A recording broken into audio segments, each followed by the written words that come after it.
कैसे मैंने प्रॉफर्म ट्रेडिंग कर कर सिर्फ $100 से $8,000 के पे आउट लिए। आज मैं आप लोगों को उसका ब्रेकडाउन देने जा रहा हूँ। पूरा एक प्रोसेस बताने जा रहा हूँ कि कैसे क्या किया, कब किया और कितना इन्वेस्ट किया। पूरा हर चीज़ बिल्कुल क्लियर के साथ बताऊंगा तुम्हें। तो इस वीडियो को पूरा देखना, इससे आप लोगों को काफ़ी कुछ सीखने को मिलेगा और समझ आएगा कि प्रॉप फर्म में क्या चीज़ ज़रूरी है, हमें कैसे प्रॉप फर्म में अप्रोच रखनी है अपनी। चलो हम स्टार्ट करते हैं। जैसे कि आप मेरी स्क्रीन पर देख सकते हो, ये मेरा एक फंडेड अकाउंट है जो आज ही ब्रीच हुआ है। इसी को मैं ब्रेक डाउन करूंगा। तो सबसे पहले हम चलते हैं बिलिंग सेक्शन में।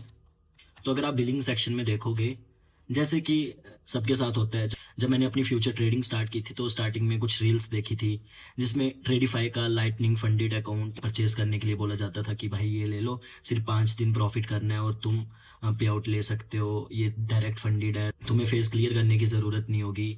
लेकिन और जब मैंने ये अकाउंट खरीदा, फर्स्ट डे प्रॉफिट किया, सेकंड डे प्रॉफिट किया और थर्ड डे मेरा अकाउंट ब्रीच हो गया। तो तब मुझे ये चीज़ समझ आई, काफ़ी कुछ चीज़ें सीखने की ज़रूरत है। फिर मैंने थोड़ी सी ब्रेक ली और उसके बाद मैं अलग अलग प्रॉप फर्म्स के साथ ट्रेड कर रहा था।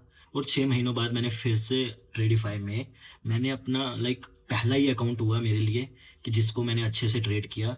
ये अकाउंट मैंने लिया था 20 मार्च को। ये मेरे को अकाउंट पड़ा था $111 का। अब इस अकाउंट में there is a consistency score. तुम्हें 40% की कंसिस्टेंसी मेंटेन करनी है। 40% की कंसिस्टेंसी का मतलब है कि मैं मिनिमम 3 दिन में अकाउंट पास कर सकता हूँ, क्योंकि एक दिन में मैं 40% से ज़्यादा प्रॉफिट नहीं बना सकता टोटल प्रॉफिट का। तो मुझे मिनिमम 3 दिन में ये अकाउंट पास करना है। मैं मैक्स दिनों तक जाता ही नहीं हूँ, मुझे मिनिमम दिनों में ही अकाउंट को पास करना होता है। तो ये मैंने अकाउंट 20 मार्च को खरीदा। 20 मार्च को मैंने एक ट्रेड किया 1:1 RR के साथ, $1,000 का प्रॉफिट किया। सेम मैंने मंडे को 1:1 RR के साथ ट्रेड किया, $1,000 का प्रॉफिट किया। सेम मैंने 24 को 1:1 RR ट्रेड किया और $500 का प्रॉफिट किया। मेरे तीनों दिन प्रॉफिट हुए और मैं हो गया अकाउंट फंडेड।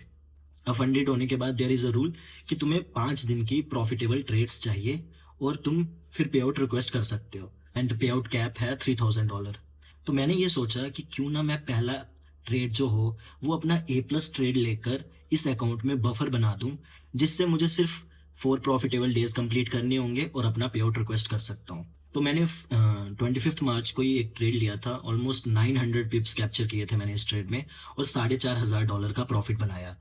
उसके बाद बस जब मेरा 4,500 का प्रॉफिट बन गया तो उसी टाइम मुझे ये समझ आ गया कि मेरा पे आउट लॉक हो चुका है। अब मुझे सिंपल अगले 4 दिन $150 प्रॉफिट बनाना है और अपना पे आउट सिक्योर करना है। सिंपल था। मैंने नेक्स्ट 158, 153, 161 एंड 156 का प्रॉफिट बनाया और अपना पहला पे आउट लगभग $2,500 का सिक्योर किया।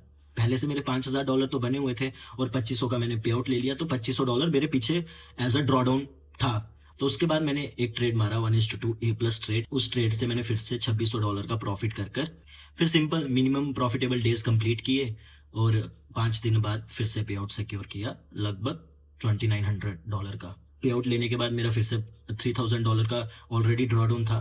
मैंने फिर से A+ ट्रेड किया और फिर से उसी ट्रेड में प्रॉफिट कर मैंने फिर से बफर वापस से 5,500 का बना दिया।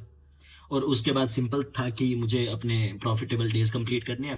ये जो मिनिमम डेज ये जो प्रॉफिटेबल डेज कंप्लीट करने होते हैं, इसमें मैं नेगेटिव RR यूज़ करता हूँ।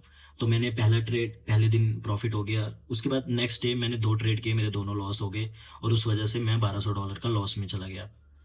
फिर मैंने फिर से प्रॉफिट फिर मैंने उसको अगले नेक्स्ट डे फिर से रिकवर कर लिया और वापस से 3 प्रॉफिटेबल डेज और कंप्लीट कर एक और पे आउट सिक्योर किया। तो इस एक $110 के अकाउंट से मैंने लगभग, अगर आप देखोगे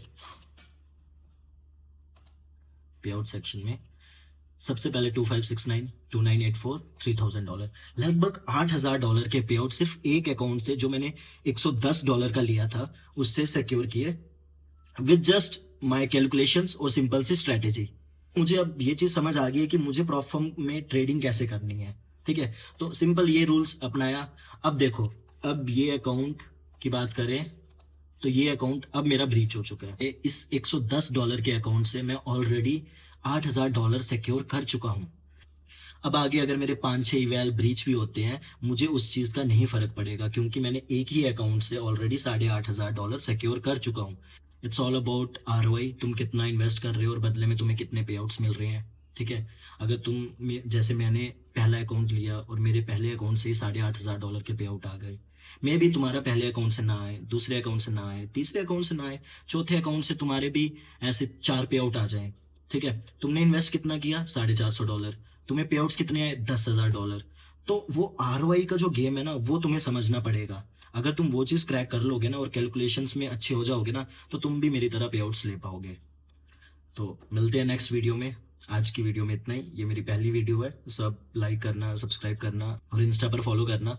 वहाँ पर मैं रील्स डालता रहता हूँ अपने पे आउट्स के और रियल ट्रेडिंग के बारे में। काफ़ी चीज़ें वहाँ पर पता चलेगी तुम्हें। तो मिलते हैं नेक्स्ट वीडियो में।